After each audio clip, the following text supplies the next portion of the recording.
I will tell you also of the gentle tribes from which we come, the tribes whom some now call angels, but who in simpler days were known by another name.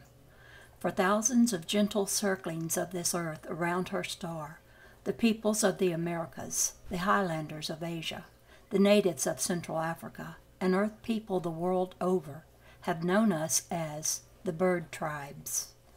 Except for a few of us who remain to guide and influence the course of your histories, the better part of the bird tribe have not been incarnate in human form during historical times, though always we were there in nature and in the spirit worlds around you. Some 25 centuries ago, most of us departed to wait for the return of your intelligence and the slow turning of the sacred cycles that would favor your awakening. We are returning now, appearing like the first stars at the pre-dawn clearing of a storm. Into your consciousness we come, appearing subtly at first, a whisper among your dreams, but steadily our presence grows, soon to shine as distinctly as the sun of morning. We come now with a message that will prove vital to you in these last years of history's night.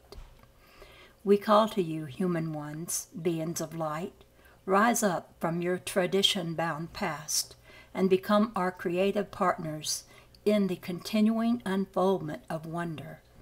Rise from your cultures to remember your origins and your nature.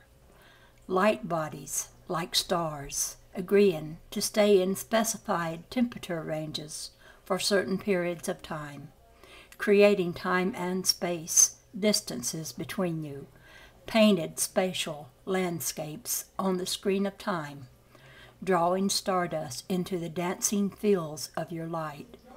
Today you express in tongues and tanks and desert irrigation projects, in urban parks and towers of glass and steel, in ideas that people have and in ways that people live. Yet your past is no indication of your potential. Compared to an artist's full bloom in the flower of her time, history's accomplishments are but those of a child groping blindly in a darkened room. When you, incarnate man, know that behind you is the same brilliance, light, and warmth that expresses so passionately in the nuclear release of stars, and when you, incarnate woman, know that behind you is the power of the creative, the power of the new, the balance, the synthesis, the power of truth, then you will know that there is no threat to your life, to your existence. You will know that there is nothing to fear, for the immense powers of mother and father, aspects of God, have joined together in the creation of a material universe designed for your support and flourishment. For 3.5 billion years on this earth, we of the angelic realms have fine-tuned and sustained the precise planetary temperatures most conducive to your growth and development. You have nothing to fear as you move into this cycle of cooperation with us and with your Creator. You are in good hands and well loved. Until recently, you were not in a position to understand these things, for so long as you opened your heart to the frequencies of fear, you used your power to give credibility to fear's illusion. We will help you now tune to the frequencies that will heal your world and draw you toward your future in the stars. Listen and sense behind these words the frequencies of love, where an eternal Creator's designs are ever unfolding in time. We are the winged ones of heaven, your reflections in perfect love, the missing dimension needed for your wholeness. We are the spiritual guardians of the earth. Welcome us into your consciousness. Blend with us. Remember, know yourself as fully, truly human. The true human can tune to the voice of the river and give it expression. The true human can tune to the voice of the wind and speak the words that the wind cannot speak without human tongue. The true human can blend with the essences of the forest, the spirits of the rain, the spirits of every creeping, crawling, living thing, and can represent them fairly and evoke from them the best that they can be. Each form of created life is energy manifesting in matter, ever changing, ever flowing into something always capable of more expression, more unfoldment, more revelation of spirit world potential. The true human is designed to aid the development of all life forms, drawing out their ever-expanding capacities to provide always fuller revelations of that which lies in the heart of God. The true human gives voice to the essences of all created things, but the first and central voice of the true human is the voice of the Great Spirit, the voice that says, I appear in sand and wind, in soil, in starlight. In the sun I appear in mountains and desert rain. I am the star and I am the stone. I am bird and fish, sky and sea. One and whole eternally I come, differentiating, multiplying, reflecting like a ray of light through 10,000 water droplet prism pearls suspended in earth's highest sphere. Shining I come to touch the surface of this matter world in a splashing, multicolored chorus of light men and light women, created to bring beauty, love, order, and grace to this sacred dance of atomic form. Stardust, frozen starlight. You call it matter. It is an art form with which we have worked for 20 billion years. We have sculpted it into star systems, galaxies, and a universe of rainbow spectrum worlds. We are the children of light. We have been given the task of creating dimensional reality. We draw order, structure, and beauty out of the vibrating music of starlight, from the redwood forest to the microbes, from the gentlest feathered bird to the most substantial ocean whale. Our spirits manifest the Creator's designs in all the biological life on this planet. Yet only human circuitry has the capacity to embody the full reality of who we are, of who that Creator is, of who, in truth, you are. Come, human children, the truth has always been here. Your prophets have ever made it plain. Whenever you have let us land, wherever you have let our consciousness settle upon the waters of your awareness, the open waters of your human hearts, ever we have come to inhabit your shores. We are the superior intelligence that you are looking for in the galaxies. We have been in your parks, in your treetops, in your gardens, in cages in your living room.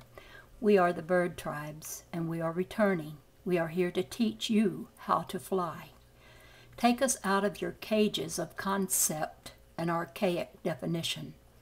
Come join us in the living treetops where the winds of spirit blow wild and free.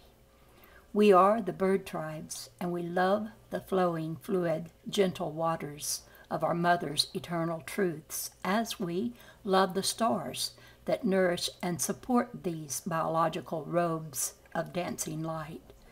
We will never be far from water or land, from light or sound, from the Father's fire or the Mother's gentle wisdom.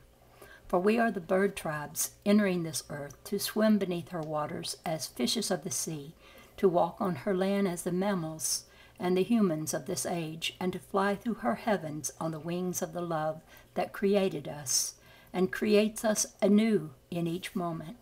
Because we love these oceans, we love these lands. We love this planet with an eternal fire that takes all the myriad stars to reveal in the fullness of time, but only one star to say to one world, I love you this much that I would give you all that I am, my fire, even to your ages of ice, all that I am, until we grow the children, until we conceive the offspring, who will be equally a child of starlight's fiery love and an ocean world's gentle truth. Awaken, humankind. The teachers of love circle around the morning star, spiraling down. Coming to rest, they land at the edge of your history's shore, fluttering into consciousness. The bird tribe returns. Remembered in African creation myths honored by Australian Aborigines, recalled in the folk traditions of every earth people. We are the bird tribes, the solar clan, the children of the stars. We are the source of all nativity, the way that spirit creatively comes into form in this world, and in all higher worlds, individuated, intelligent. In spirit being form, we are the tangible influence of an all-powerful creator interfacing with a material world. Releasing our identities in the burst of joy that translates them into light, we flew outward from our source stars, riding waves of light across the sea of space until we reached this world. Each of us came from a different star, yet our being is the source of every star, and in that being we are one. In the early days, our work was to catalyze biological activity in the oceans of this world and to oversee the growth and development of incarnate creatures. We did this both when clothed in physical form and when remaining luminous beings of pure light. Throughout all of the Earth's early ages, when it was necessary to clothe ourselves in physical form, we did so through a conscious process of materialization, a process that allowed us to draw into our luminous fields in a very few moments the atoms and molecules that would dress us in matter. The forms we assumed during those early ages were of human shape, though higher and less substantial than the bodies you wear today. The drawback of materialization, however, was that it took too much of our energy and attention to maintain the bodies in which we dressed. So though we had the advantage of physical instruments through which to create, sustaining those instruments was both awkward and distracting. We wanted to devote more of our attention to our creative activities and less to sustaining the bodies through which we were creating. The solution, of course, was to create physical bodies that were self-sufficient, physical bodies that would have physical identities to care for them, egos, designed to work intimately with us, both in the maintenance of our human projections and in our continuing work of creation upon the physical plane. To the first biological humans, we communicated this message. We are your spirits. It is our presence here in this river valley that has helped you up out of the soil. You are unfinished, incomplete. You are still not all that you can be. Some of what you now embody represents development in the right direction, but some of what you now think of as yourself is in actuality part of what one day will become afterbirth. Let us help you sort this out in yourselves so that by emphasizing the value of your bodies as dwelling places for the Great Spirit, your minds and hearts will remain open to communion with us. In time, that communion will flow into blending, and both you and we will know ourselves as one upon the physical plane. In union, we will know completion. One specific star of all the myriad stars you see twinkling in your night sky sends its spirit to Earth to incarnate in your individual human form. Your ego is designed to help that spirit, who lacks your familiarity with the cooler realms, to remain creatively incarnate here. Until you have bonded with the star consciousness, you remain unfinished. You do not yet know your own material or spiritual nature. You will in time, but if we are to assist you now in peacefully experiencing this coming age, while your species multiplies and fills the earth, you must remember to honor the values of our spirits, just as we honor you and your own material values. In time, these distinctions will dissolve and we will know ourselves as one. But for now, we must tread lightly, extending to one another patience and respect.